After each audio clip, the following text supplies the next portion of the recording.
Assalamualaikum warahmatullahi wabarakatuh.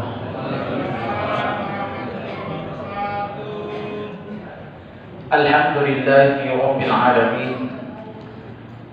Wassalatu wassalamu ala Rasulillah sayyidina Muhammadin wa ala alihi wa ashabihi ajma'in, amma ba'd.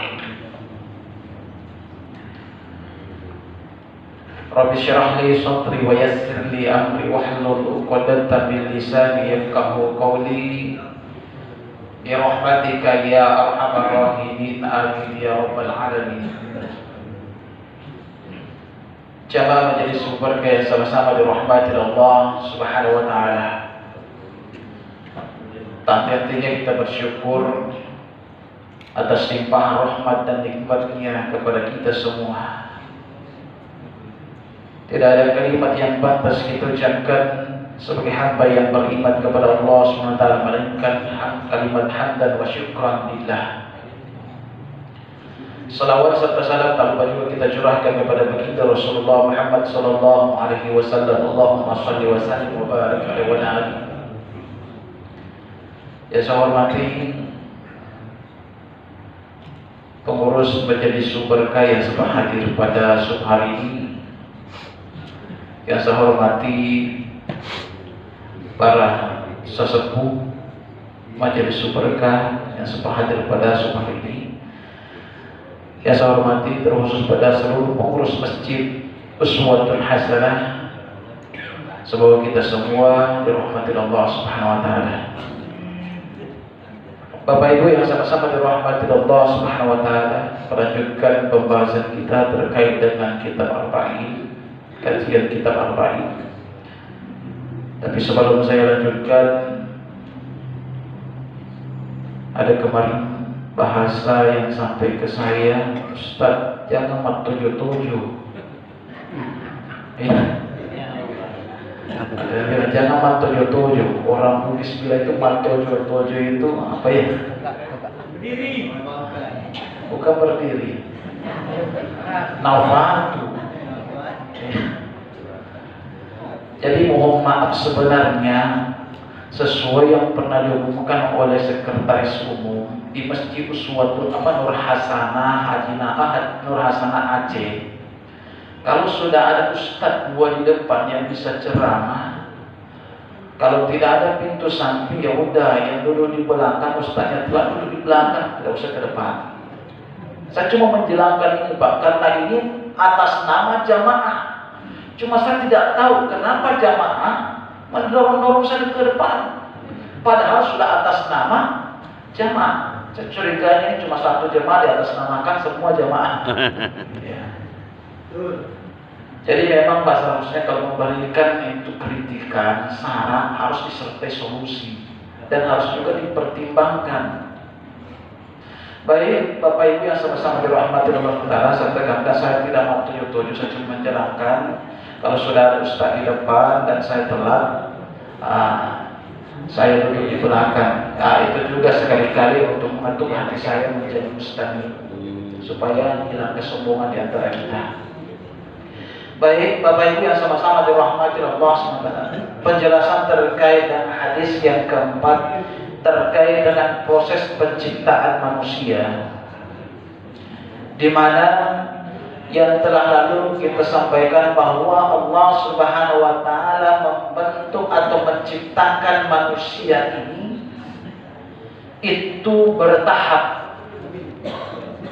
Mulai daripada saripati makanan atau saripati bumi.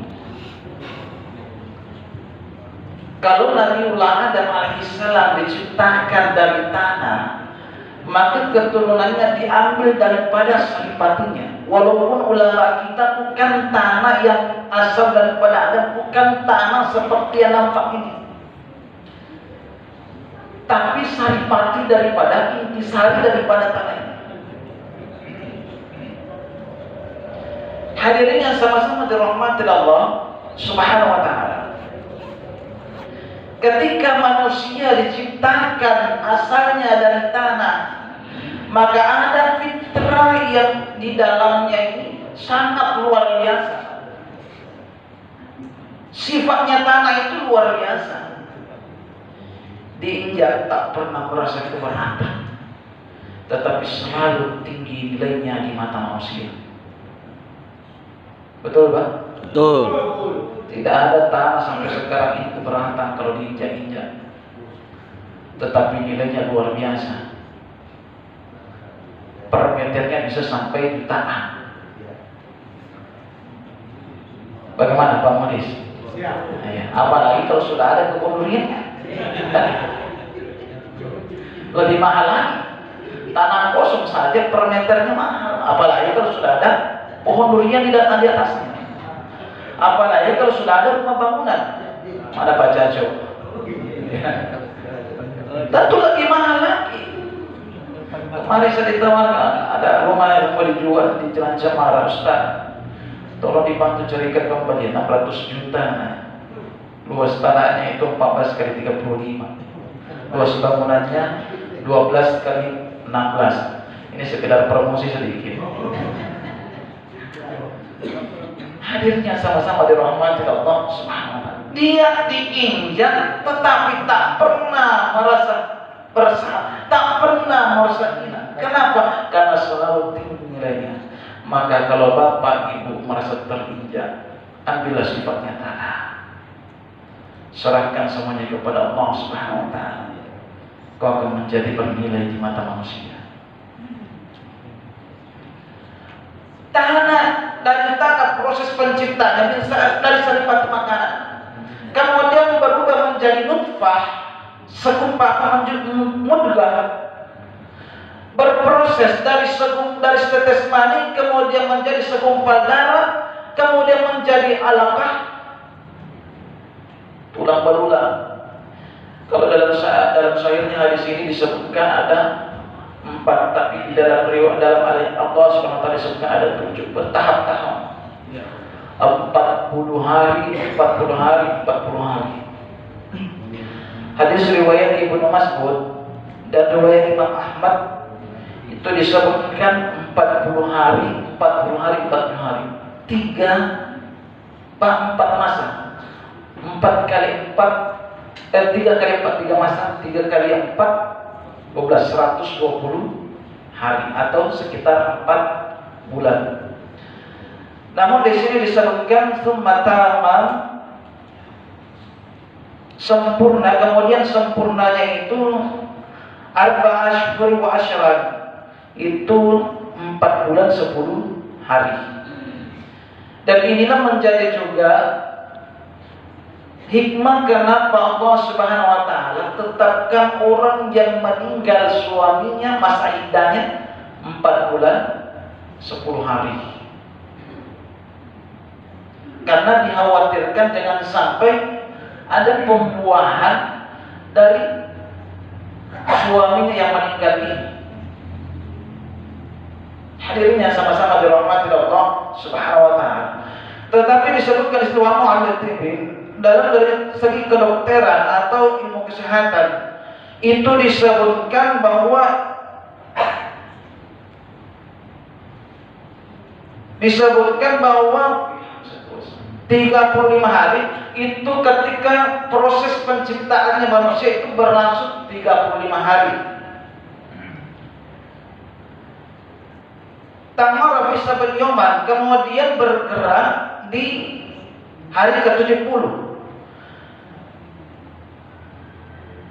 dan dilahirkan di hari ke-mi'atain wa asyarat ayyam, hari ke-210. Zalika sabatu ashhur, itu sekitar 7 bulan sudah boleh dilahirkan atau mulai dilahirkan di umur ke-7 bulan. Jadi kalau Anda bayi yang lahir 7 bulan itu karena sudah memang mulai di situ asal awal kelahiran.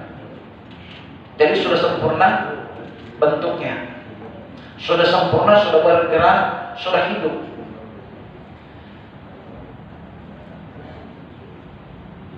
Tapi disebutkan pula bahwa ketika pembentukannya itu di 4 bulan atau bergeraknya di umur 7 bulan itu bisa saja belakangan atau bisa saja terlambat lahirnya, boleh jadi juga lebih cepat. Jadi boleh kemungkinan kalau 9 bulan 10 hari, atau boleh juga lebih cepat dalam kurun 7 bulan ini. Nah, apa yang harus kita ambil hikmah dari proses bertahapnya manusia ini? Pertama, ketika manusia ditiupkan ruhnya, sebelum ditiupkan ruh di masa 4 bulan ini, di sini harus Bapak Ibu kita diperintahkan untuk banyak-banyak berdoa. Banyak-banyak berdoa. Sebagaimana Rasulullah SAW pernah mendoakan perempuan yang hamil dengan doa keberkahan, barakallahu lakum fi lailatikum. Semoga Allah memberkahi kalian berdua. Dalam hal ini ibunya dan janinnya. Ini juga yang dipakai oleh orang Jawa kalau 4 bulan sudah masuk 4 bulan. Itu mengadakan syukuran. Kalau kita biasanya 7 bulan.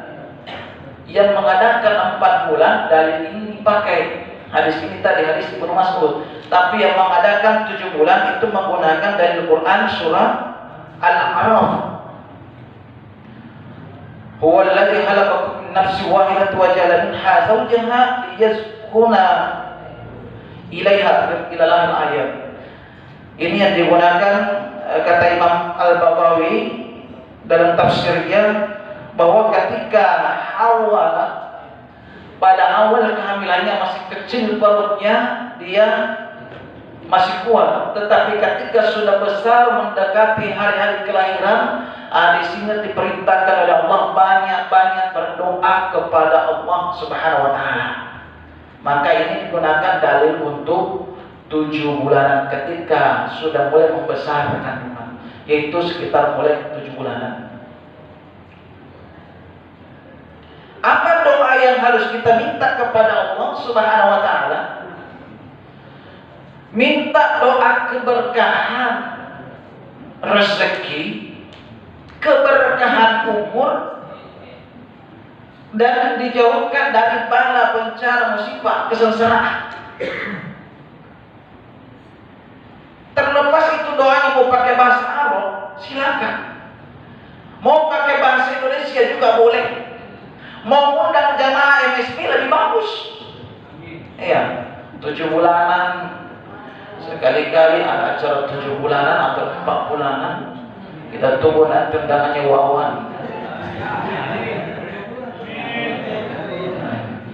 Mohon maaf, cuma berdua Kumio ini yang pengantin baru, Sandi dengan Wawannya. Kalau Risman baru masuk hitungan. Karena saya juga bingung, sudah dicarikan, saya tunjukkan beberapa, belum ada juga minat. Makanya Pak Iqbal curiga, jangan-jangan sukanya bukan yang perempuan. Hadirin yang sama-sama dirahmati Allah Subhanahu wa taala. Ternyata hikmahnya, pertama kita diperintahkan, diberikan kesempatan untuk banyak-banyak berdoa kepada Allah Subhanahu wa taala. Hikmah yang kedua, kenapa bertahap? Ini merupakan sunnatullah. Pelajaran buat kita semua bahwa untuk mencapai kesempurnaan itu mesti harus bertahap. Tidak bisa simsalabim abrakadabra. Bertahap. Kemudian yang ketiga, hikmah yang ketiga terkandung dalam proses penciptaan manusia ini menunjukkan kemahakuasaan Allah Subhanahu wa taala. Sekalipun Allah bisa menciptakan manusia dengan langsung besar, apalagi tidak dilahirkan bisa. Karena ketika Allah Subhanahu wa taala menginginkan sesuatu pun fayakun. Tapi Allah sampaikan di dalam Al-Qur'an, disebutkan di sini, "Wallazi yusawwirukum fil arhami kaifa yasha." Dia sebagai pembentuk sesuai dengan iradahnya. Allah ciptakan kita dengan bertahap, semua pasti ada hikmahnya.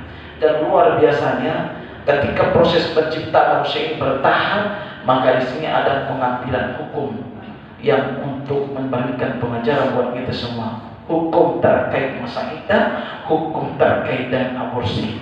Semua ulama kita sepakat bahwa boleh hukumnya aborsi di bawah kandungan umur 4 bulan.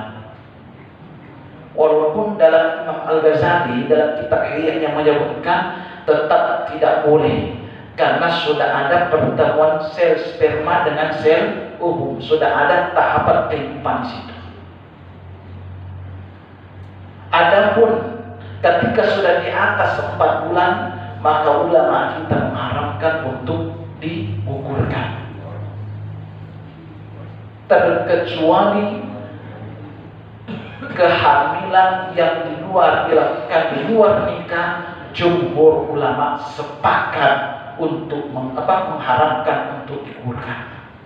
Jadi kalau ulama kita paham, kalau kita ambil kesimpulan, ketika kehamilan di luar nikah sekalipun masih di bawah umur kandungan 4 bulan, haram hukumnya digugurkan. Tetapi kalau dalam keadaan mungkin darurat, fatal, karena biasanya terjadi penyebabnya digugurkan kandungan secara medis itu hamil di luar kandungan, bukan di luar sana ya, tapi masih di dalam kandungan, cuma bukan posisi dalam rahim. Biasanya di saluran telur, hidung telur, terjadi pembuahan di situ sehingga membesar, maka ini harus kalau digugurkan. Atau hamil anggur kandungannya tidak bisa besar-besar, janinnya tidak mau besar-besar, akhirnya digugurkan. Maka ini kata ulama kita, kalau digugurkan di umur boleh digugurkan di bawah umur 4 bulan, atau sekiranya mengancam nyawa ibunya karena mungkin ada sesuatu penyakit derita, maka boleh digugurkan kandungannya di bawah umur kandungan 4 bulan. Itu sesuai kesepakatan ulama kita. Bapak Ibu yang sama-sama dirahmati Allah SWT, pembahasan selanjutnya terkait dengan takdir dan ketetapan Allah SWT dalam hadis ini, dan amal kita menentukan penentuannya adalah di akhirnya. Insya Allah kita akan lanjutkan di pertemuan berikutnya. Mudah-mudahan apa yang saya sampaikan pada kesempatan sore ini bermanfaat bagi kita semua dan menambah hasanah keilmuan kita. Semoga